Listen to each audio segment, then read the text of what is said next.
Assalamu ala asyrafil anbiya'i wal mursalin wa ala alihi wa ashabi ajmain, amma ba'du. Puji syukur kita ucapkan kehadiran Allah Subhanahu wa taala, yang mana pada malam hari ini kita diberi nikmat yang besar, nikmat kesehatan, nikmat keringanan langkah, sehingga kita dapat berkumpul di acara yang mulia ini untuk mengadakan acara Maulid Nabi besar kita Rasulullah Nabi Muhammad sallallahu alaihi wasallam, dan mengucapkan salawat Allahumma sholli ala Sayyidina Muhammad wa ala ali Sayyidina Muhammad. Yang pertama-tama yang saya hormati Bapak Ustadz Pak Hermansyah yang sengaja kami undang.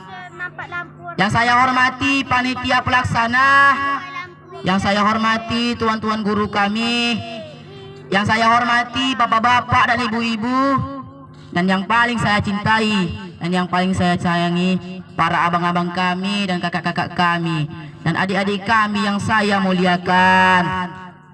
Ma'asyiral muslimin, jamaah yang dimuliakan oleh Allah Subhanahu wa taala. Saya di sini ingin menyampaikan ceramah singkat tentang ancaman meninggalkan sholat. Ancaman dan celaan bagi orang yang meninggalkan sholat. Dalam kitab-kitab hadis banyak disebutkan peringatan mengenai siksa pedih bagi siapa saja yang meninggalkan sholat. Beberapa hadis yang akan saya sebutkan sebagai contoh ini akan terasa cukup bagi orang yang memahami ucapan seseorang yang ucapannya pasti benar. Pemberi kabar ini adalah seseorang yang telah banyak berkorban demi cintanya kepada umatnya. Karena cintanya ini, beliau berkali-kali mengingatkan kita agar benar-benar memperhatikan masalah ini. Sebenarnya Rasulullah sallallahu alaihi wasallam sangat menghendaki agar kita menjaga sholat, namun justru kita sering melalaikannya. Padahal kita mengaku sebagai umat Rasulullah sallallahu alaihi wasallam.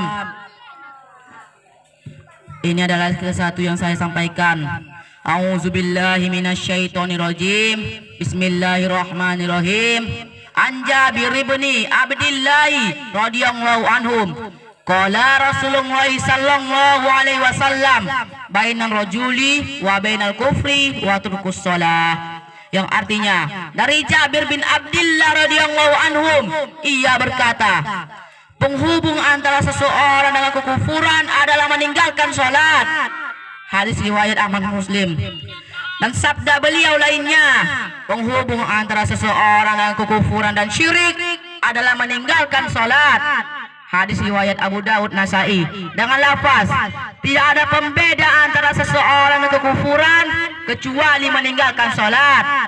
Sedangkan lafaz Tirmidzi menyebutkan, di antara kekufuran dan keimanan adalah meninggalkan sholat. Dan lafaz Ibnu Majah menyebutkan, pembeda antara seorang hamba dan kekufuran adalah meninggalkan sholat.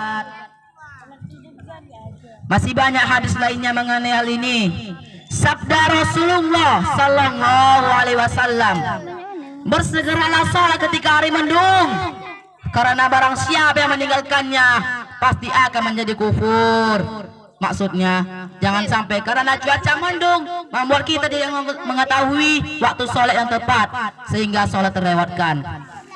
Bapak-bapak, ibu-ibu yang dikatakan di sini, jangan sampai karena cuaca mendung membuat kita tidak mengetahui waktu sholat yang tepat.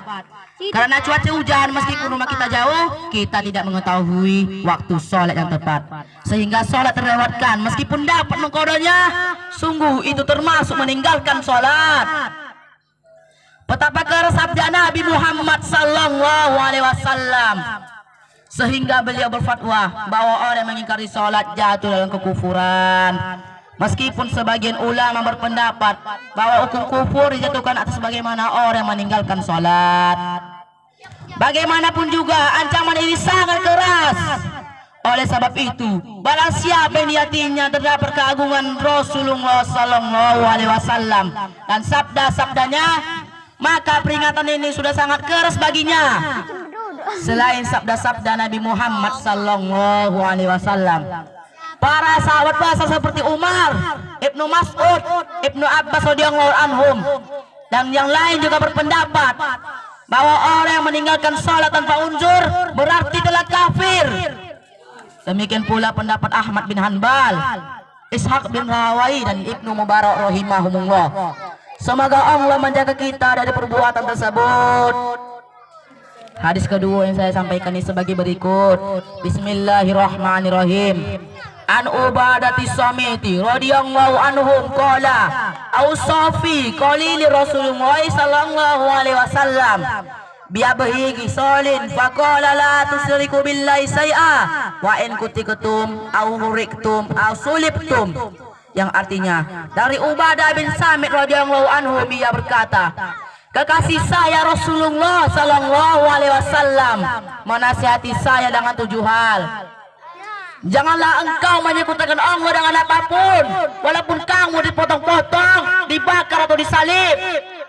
Jangan meninggalkan sholat dengan sengaja, karena barang siapa yang meninggalkannya, sungguh ia telah keluar dari millah atau Islam.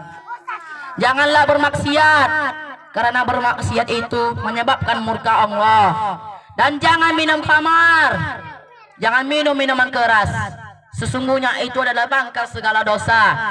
Masyarul muslimin, jamaah yang dimuliakan oleh Allah Subhanahu wa taala. Abu Darda radhiyallahu anhum juga meriwayatkan hadis yang sama. Ia mengatakan, kekasih saya Rasulullah sallallahu alaihi wasallam menasihati saya, janganlah engkau menyekutukan Allah dengan apapun, walaupun kamu dipotong-potong atau dibakar. Jangan meninggalkan sholat dengan sengaja, karena barang siapa yang meninggalkannya, maka Allah berlepas diri darinya. Jangan minum khamar, jangan minum minuman keras, sungguh itu adalah kunci dari segala keburukan. Masyarul muslimin, jamaah yang dimuliakan oleh Allah Subhanahu wa taala, demikian yang dapat saya sampaikan. Jika terdapat kesalahan dalam membacakan ceramah singkat ini, kepada bapak-bapak dan ibu-ibu saya mohon maaf, dan kepada Allah Subhanahu wa taala saya mohon ampun. Satu lagi pantun yang saya sampaikan adalah sebagai berikut. Kalau ada jarum yang patah, jangan disimpan di dalam peti. Kalau ada kata-kata yang salah, jangan disimpan di dalam hati. Assalamualaikum warahmatullahi wabarakatuh. Waalaikumsalam warahmatullahi wabarakatuh. Terima kasih kepada Adinda